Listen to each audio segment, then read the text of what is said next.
뒷단원의 주제는 이제 예외 처리라고 하는 건데요. 우리가 이제 프로그램 상에서 겪는 에러가 이제 크게 두 가지가 있어요. 첫 번째는 신텍스 에러.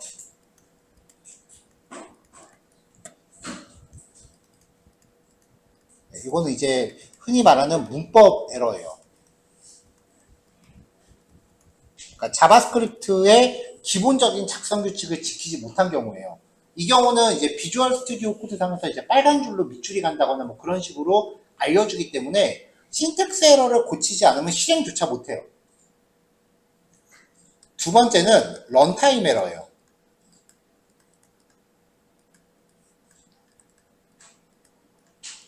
여기서 말하는 이 런타임이라고 하는 거는 실행 시간을 뜻해요. 실행 중. 그러니까 프로그램에 문법적으로는 아무런 그 하자가 없는데 막상 실행을 시켜보니까 어떤 논리적인 허점이 발견돼서 실행할 수 없는 상태. 그러니까 우리가 흔히 프로그램 사용하다가 프로그램이 뻗었다라고 표현하는 게 런타임 에러인 거예요. 신텍스 에러는 안 고치면 실행조차 못하니까 얘는 뭐 실제적으로는 만날 일이 없는 에러라고 봐야죠. 그래서 우리가 대응해야 되는 이 에러는 실제적으로 런타임 에러 이건데 이 런타임 에러를 프로그램에선 흔히 예외라고 불러요. 예를 들면 이런 거예요. 로그인을 하려고 했는데 아이디는 입력했는데 비밀번호 입력을 안 한 거야. 이거는 우리가 어떻게 못하잖아요. 사용자가 입력한 것 같다 하는 거니까. 그러니까 이렇게 개발자가 사전에 대응할 수 없는 문제들. 또 하나 예를 들어 볼까요? 그 하드디스크에다가 파일을 저장하라고 코딩을 했는데 하드디스크 용량이 부족하네? 그럼 우리가 어떻게 책임져? 그 다음에 뭔가 다운로드 받는 프로그램을 만들었는데 다운로드 받는 순간 누가 지나가다 랜선을 확 뽑아버린 거야. 근데 그것도 다 개발자 책임이라는 거예요. 그런 상황에서 생각을 해보세요. 만약에 누가 랜선을 뽑았다라고 하면 프로그램이 그냥 뻗는 게 맞겠어요? 아니면은 네트워크 상태가 좋지 않습니다라고 메시지 박스를 보여주는 게 맞겠어요? 당연히 후자죠.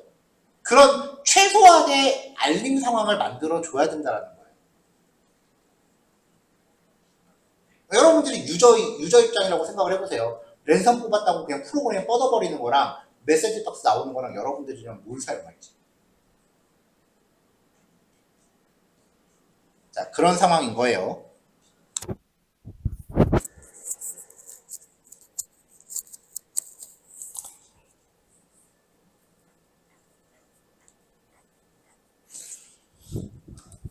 자, 그래서 이제 고전적인 예외 처리인데요.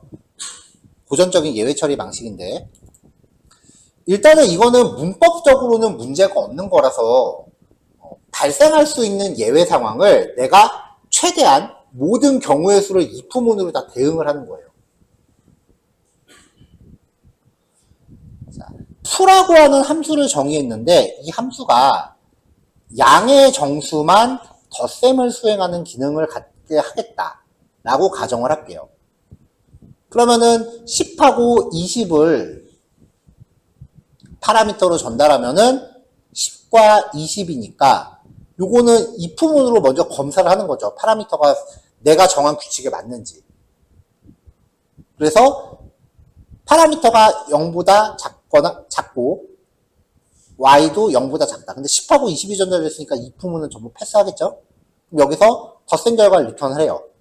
30이 출력이 되겠죠. 이거는 정상 상황이야. 근데 이제 마이너스 2라고 2를 준 거야. 이 파라미터를 사용자가 입력한 값이라고 생각을 해보세요.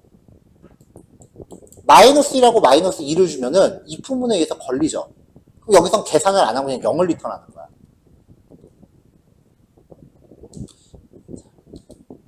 자, 양의 정수만 덧셈을 한다라고 했으니까 얘가 리턴하는 결과값은 무조건 0보다 클 거 아니에요. 이거를 전제로 깐다면 리턴 값이 0 혹은 0보다 작다 라고 하면 지금 여기서는 음수일 때 0을 리턴하게끔 했으니까 0보다 작은 상황은 차라리 없을 거예요. 파라미터가 둘 다 0일 수는 있겠다. 지금 이 코드는 둘 다 0이면 여기 안 걸리겠다. 지금 보니까 코드가 이렇게 가야 맞네. 이렇게.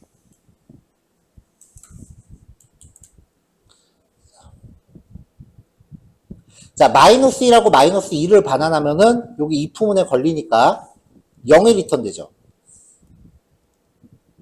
그래서 if 문으로 이렇게 비정상 상황에 리턴될 값을 사전에 정해놓고 특정 값이 리턴되면은 그거를 예외 상황이다라고 이렇게 처리를 하는 거예요. 이게 고전적인 예외 처리 방법이에요. if 문으로 발생할 수 있는 경우의 수를 내가 미리 다 사전에 막아놓는 거지. 아직도 굉장히 많이 쓰이는 방식이고요. 여전히 유효한 방식입니다. 오늘 지금 여기서 소개해드릴 이 문법은 일반 퍼블리싱 하는 분들은 잘 안 써요. 이런 문법이 있는지도 아마 모를 거야. 생긴 지 얼마 안 된 문법이기도 하고요. 만약에 예외 처리를 이제 지금부터 소개해드리는 문법으로 처리를 한다면 그래도 코드가 좀 세련돼져요. 왜냐하면 고전적인 처리는 if문이 되게 많이 들어가야 되기 때문에 코드가 자칫 보면 되게 지저분해집니다. 자, try catch라고 하는 구문이에요. 자, 에러 종류 조금 전에 얘기했고요.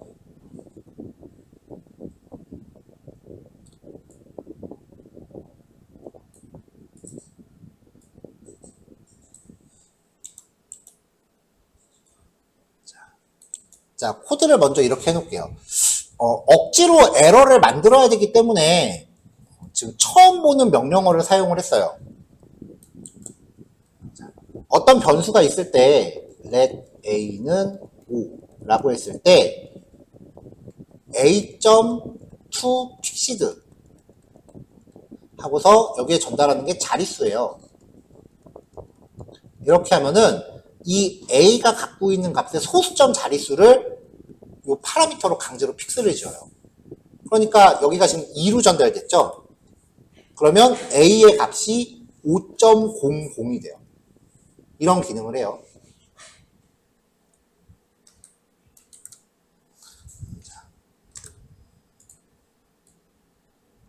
단순하게 데이터의 i번째를 출력해라 라고 했을 때 여기 보면은 배열의 길이가 3인데 지금 0부터 9까지 반복을 하죠. 그러면 배열의 인덱스는 0부터 2까지만 있는데 그럼 i가 3 넘어갈 때부터는 계속 undefined만 출력을 할 거 아니에요. 이 상황은 에러는 아니야. 마지막에 있는 프로그램 종료까지 멀쩡히 나왔죠. 근데 여기에다 내가 어떤 메서드를 호출하게끔 하면 undefined나 null은 존재하는 게 아니기 때문에 undefined나 null을 대상으로 어떤 메서드를 호출할 수는 없어요. 그러면 이제 하다가 i 값이 3인 순간 1.0, 2.0, 3.0까지 출력을 했는데 1, 2, 3에 대해서 i 값이 이제 3이 되는 순간 undefined에 대한 프로퍼티를 읽을 수 없다. toFixed라는 거 읽을 수 없다. 라고 하면서 에러가 발생을 하죠. 이런 상황이 런타임 에러인 거예요. 문법적으로는 아무 문제 없어. 이 데이터의 i번째가 실제 배열 인덱스랑 맞는지 틀린지는 실행해보기 전까지는 몰라요. 왜냐하면 요 괄호 안에는 그냥 숫자만 들어가기만 하면 되니까. 문법적으로. 그래서 실행했을 때 에러가 나면은 이렇게 에러 메시지 내뱉으면서 프로그램이 뻗어요.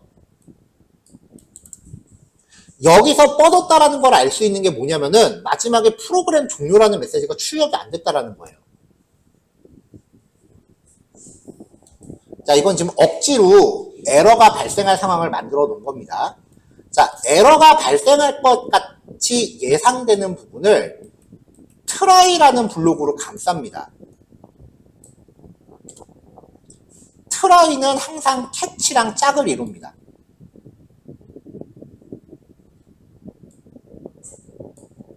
그래서 try 블록 안을 막 실행하다가 별 문제가 없으면은 여기까지 가겠죠. 트라이 안에서 별다른 에러가 안 나면 캐치를 건너뛰고 넘어가요. 그래서 에러가 안 나게끔 여기 인덱스를 3가지로 바꿔볼게요. 자, 그러면 트라이 블록 실행 완료하고 프로그램 종료 메시지까지 나왔죠. 그러니까 별다른 문제가 안 생기면은 트라이를 수행하고 캐치는 건너뜁니다. 에러가 없다면 트라이 안에 마지막 줄까지 실행돼 캐치 블록 건너뜁니다. 자, 근데 이제 트라이를 실행하다가 여기서 에러가 발생하는 코드로 바꿨어요. 그러면 여기서 에러가 나니까 트라이 블록의 실행을 중단하고 그 즉시 캐치로 건너뜁니다. 트라이 안을 실행하다가 에러가 나면은 실행을 중단하고 캐치로 건너뜁니다. 이때 전달되는 요 캐치의 얘는 함수 같은 에러로 생각하시면 돼요. 이때 파라미터로 전달되는 이 에러가 에러 정보를 담고 있는 객체예요. 출력을 제가 콘솔.에러라고 했는데 뭐 콘솔.로그로 해도 상관없어요. 얘는 에러 메시지 출력 전용인데 콘솔.로그로 출력해도 아무 상관없어요. 자, 이렇게 실행하면 자, 에러 정보가 이렇게 쪼르륵 출력이 된 거야. 근데 이게 뻗은 게 아니다라는 걸 알 수 있는 게 뭐냐면은 마지막에 프로그램 종료가 표시가 된다는 거예요. 안 뻗었어요, 지금.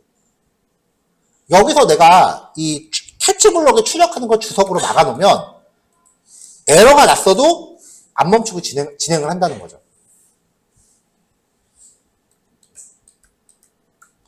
자, 보통 여기선 이 에러 객체가 갖고 있는 네임, 에러 이름, 그리고 에러 객체가 갖고 있는 메시지, 에러의 내용, 이런 것들을 이제 콘솔로 출력을 합니다.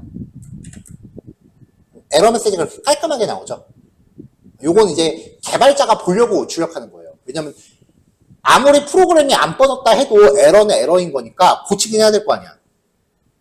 그래서 개발자가 볼 용도로 이런 식으로 에러 메시지를 표시하고 실제로 여기서 사용자한테 뭐 처리에 실패했습니다. 관리자한테 문의해 주세요. 이런 식으로 메시지를 보여주겠죠.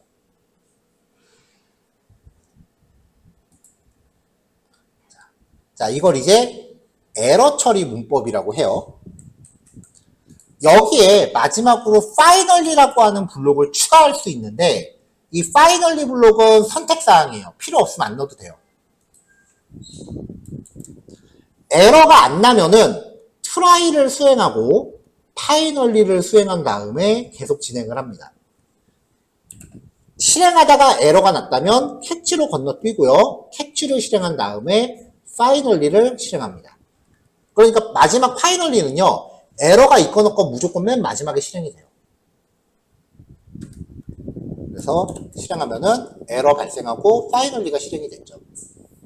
대체로 어떤 용도로 쓰냐면은 아예 실행하기 전에 로딩바를 표시해요. 그 다음에 여기서 뭔가 프로그램적인 처리를 해요.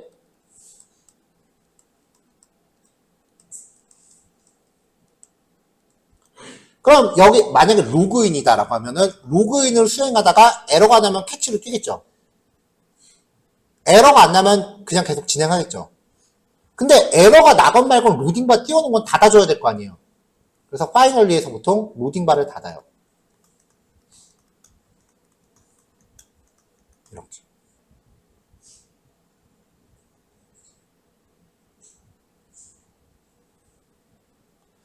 요 문법을 제일 많이 쓰는 게 이제 AJAX라고 백엔드랑 연동할 때 많이 써요.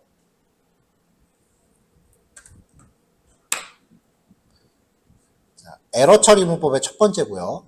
자, 그 다음에 이제 에러 처리의 다음 내용입니다. new array라고 우리가 배열 만들 때 많이 썼잖아요. array 클래스는 우리가 만든 게 아니죠. 자바스크립트 안에 내장되어 있는 거예요. 그런 식으로 사용되는 그 자바스크립트 내장 클래스 중에 에러라는 클래스가 있어요. 이 클래스는 그냥 에러 정보를 만들어내는 객체예요. 그래서 생성자 파라미터로 에러 메시지를 보내서 객체를 만들면 에러 이름은 클래스 이름이야. 에러 내용은 생성자 파라미터가 되는 거예요. 이 객체를 만든다고 해서 실제로 에러는 아니에요. 그냥 정보를 담고 있는 객체일 뿐이야. 그래서 마지막에 프로그램 종류까지 정상적으로 나와요. 에러 이름은 클래스 이름이고 에러 내용은 생성자 파라미터로 세팅되죠. 근데 여기서 중요해요. throw라고 하는 예약어를 사용해서 에러 객체를 던진다라고 표현하거든요. 그러면 이 에러 객체를 throw 시키면 이 위치가 실제로 에러가 돼요.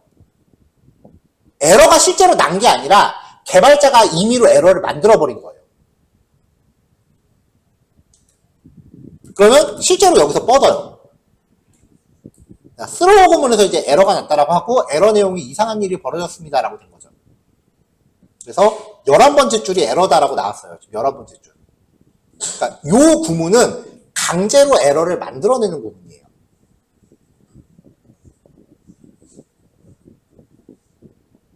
아직까지는 도대체 저런 짓을 왜 해야 되나 싶을 거예요. 있는 에러도 고치기 힘들어 죽겠는데 에러를 막 일부러 만들고 있어.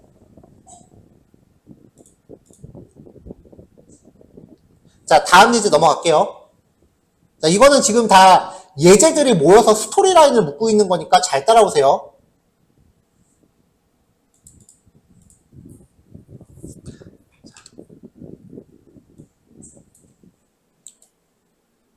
자, 아까 얘기했을 때 에러 객체를 만들고 throw를 시키면 이 위치가 에러가 된다 그랬죠. 그래서 프로그램이 여기서 뻗는다 그랬죠. 그러면 여기서 프로그램 종료가 되겠네요. 프로그램 종료는 출력 안 됐어요. 그렇죠? 근데 이 구문을 트라이 캐치로 감싸면 이 위치가 에러가 되니까 캐치로 건너뛰겠죠.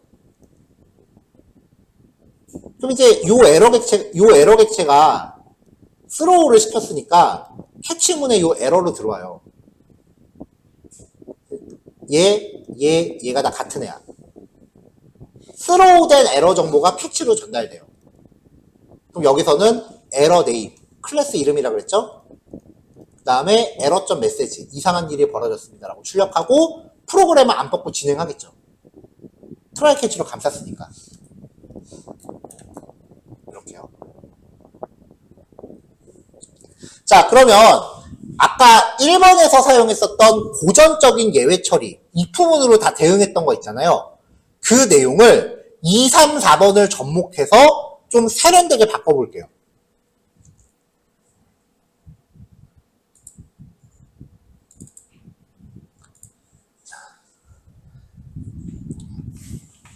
자, 파라미터는 이제 진짜 로그인을 가정한 메소드로 넣습니다. 아이디랑 비밀번호를 받았어요. 아이디가 없다면 throw, 에러를 던져요. 에러 메시지는 아이디를 입력하세요 라고 합니다. 그 다음에 파라미터 비밀번호가 없으면 에러를 또 던져요. 비밀번호 입력하세요 라고 해요. 요 if문 두 개를 무사 통과하면은 에러는 발생 안 하고 로그인 되셨습니다가 되겠죠.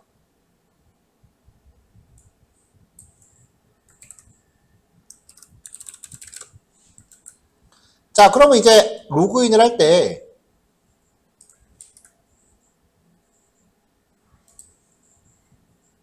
자, 여기 리턴 로그인 되셨습니다 라고 한 거예요. 자, 요 리턴 값을 받기 위해서 A하고 B라는 변수를 준비를 했어요. 자, let A는 foo, 아이디 없고 비밀번호 없고 콘솔.로그에 A. 이렇게 하면 에러가 아이디를 입력하세요 라고 발생을 하면서 프로그램에 뻗었죠. 지금 뻗었죠. 헬로라고 아이디 값을 주면은 에러는 이제 비밀번호 입력하세요 라고 바뀌면서 뻗었죠. 비밀번호까지 입력하면은 리턴이 정상적으로 되겠죠. 근데 프로그램에 뻗었다라는 거는 더 이상 동작하지 않는다는 얘기예요. 그러면 아이디를 입력하세요라고 에러 딱 나왔는데 프로그램이 더 이상 작동하지 않기 때문에 아이디 입력을 못해요.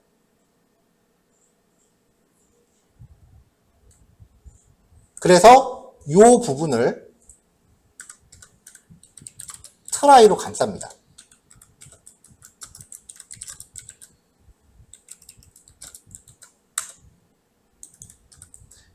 에러라고 하는 게 이 함수 안에서 에러가 발생하잖아요. 그러면 자, 요거 중요한 얘기니까 잘 들으세요. 함수 안에서 에러가 발생하면은 에러는 연쇄 폭발을 일으켜요. 그래서 이 에러가 발생한 함수를 호출한 위치도 에러가 돼요. 무슨 말인지 볼게요.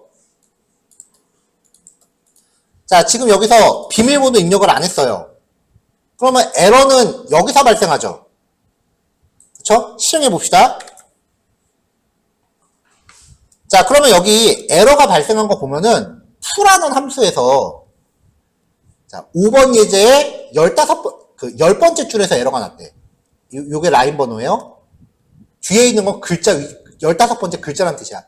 10번째 줄에 15번째 글자. 그러니까 뒤에 있는 숫자는 의미 없으니까 요것만 라인 번호만 보세요. 여기만 에러, 여기가 에러라고 감지가 됐죠. 근데 그 다음 줄 보면은 20번째 줄도 에러래. 20번째 줄이 어딘지 보면은 풀을 호출한 곳이에요.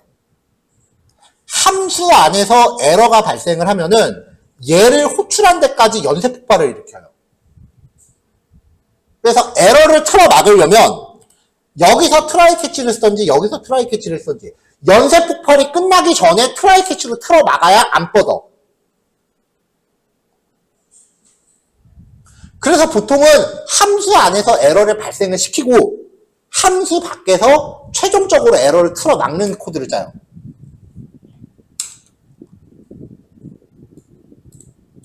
자, 그래서 여기서 이제 트라이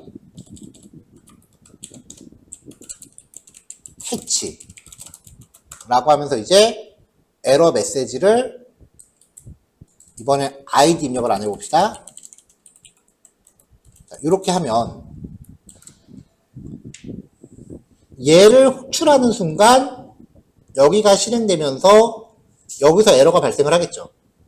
그럼 여기가 에러가 나니까 연쇄 폭발로 여기를 호출한 21라인도 에러가 된다고요. 그럼 여기가 이제 트라이로 감싸져 있기 때문에 여기서 뻗는 게 연쇄 폭발을 하다가 연쇄 폭발하는 과정에서 트라이 캐치를 못 찾으면 그때 뻗는 거예요. 근데 여기가 지금 트라이로 막혀 있으니까 일로 건너뛰겠죠.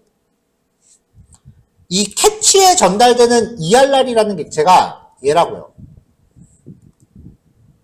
그래서 에러 이름은 클래스 이름이니까 에러. 에러 내용은 아이디를 입력하세요 라고 메시지를 보여주고 콘솔.log으로 A를 출력하려고 드는데 변수의 스코프 규칙에 의해서 이 A는 트라이 블록을 빠져나갈 수 없습니다.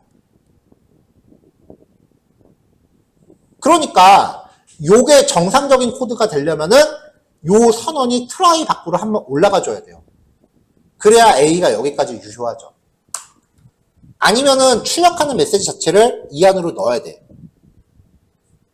근데 마지막 트라이 블록은요.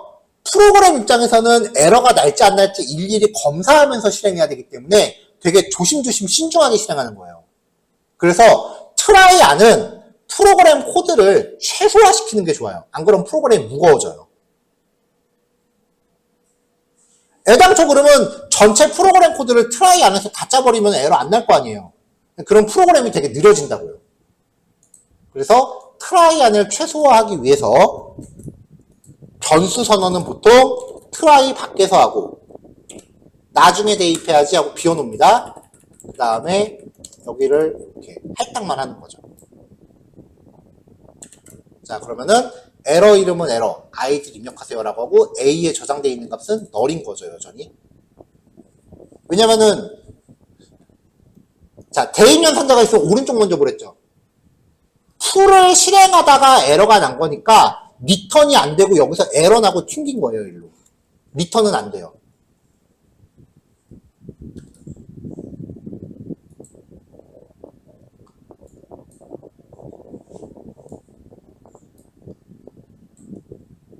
자, 비슷한 스타일로 let b는 null이라고 변수 하나 더 선언하고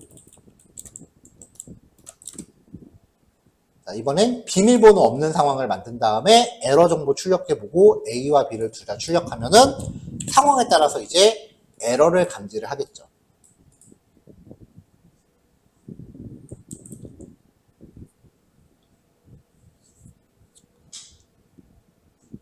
자, 근데 아이디를 입력하세요도 에러 이름이 에러고, 비밀번호를 입력하세요도 에러 이름이 에러야.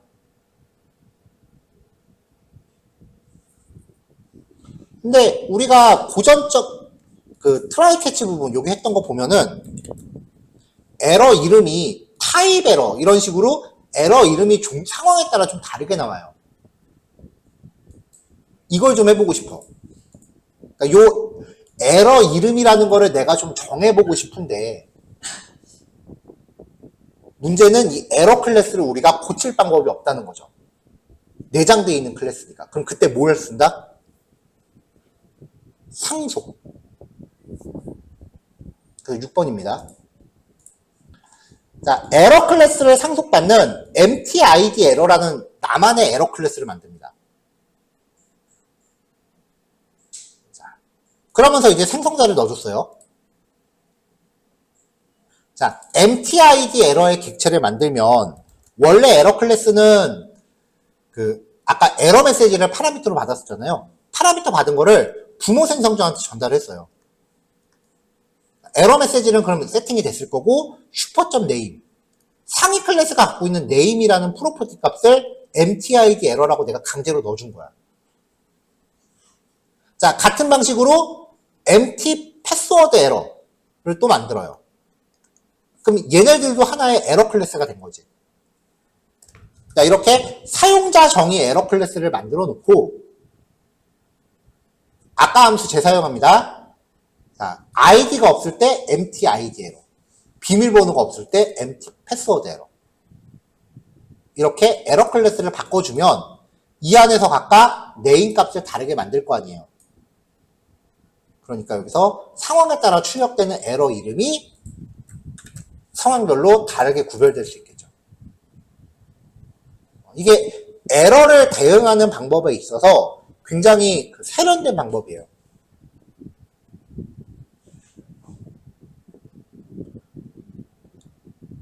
제일 좋은 거는 에러 안 내면 돼. 코드 만들 때. 근데 그게 사실 현실적으로 불가능하거든요. 에러가 안 날 수는 없어요. 나도 내가 만드는 코드 에러 엄청 나요.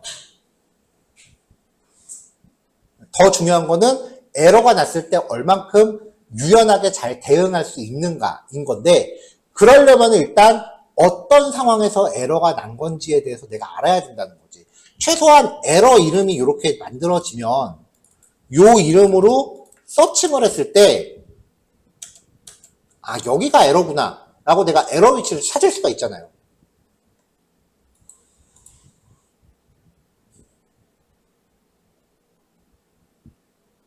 자, 요거는 그냥 흘러가는 흐름만 이해하시면 돼요.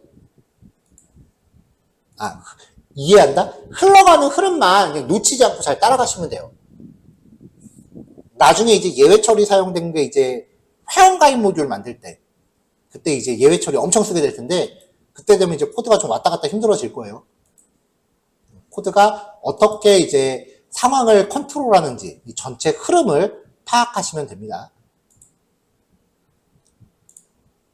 실제로 사진이 지금 하고 있는 닮았어요. 어디 봅시다.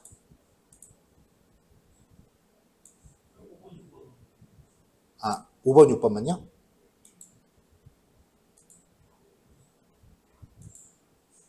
똑같고,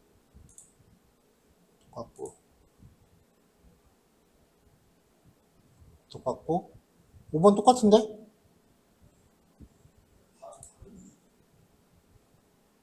아, 여기 아이디 비밀번호를 바꿔놨구나. 처음에 숫자였는데. 오케이. 5번, 6번 다시 만들어서 배포할게요. 처음에 숫자로 했다가 하도 이해들을 못하는 것 같아서 내가 아이디 비밀번호를 바꿨네. 주말반에서 그랬던 거야.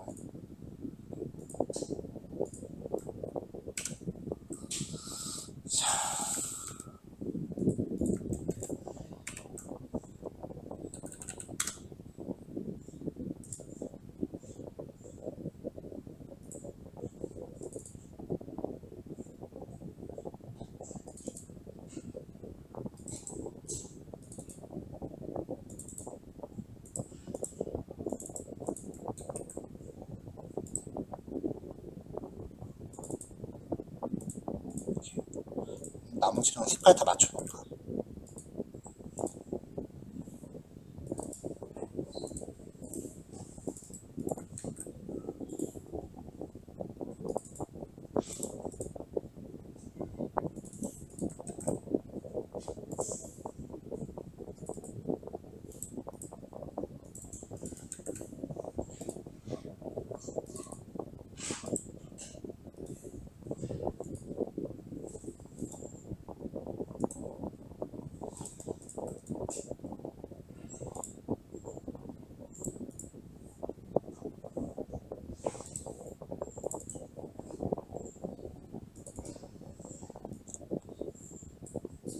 자, 10단원 다시 보냈어요. 네, 10단원 아까 드린 거는 그냥 폐기하시고 지금 드린 걸로 새로 보관하시면 됩니다.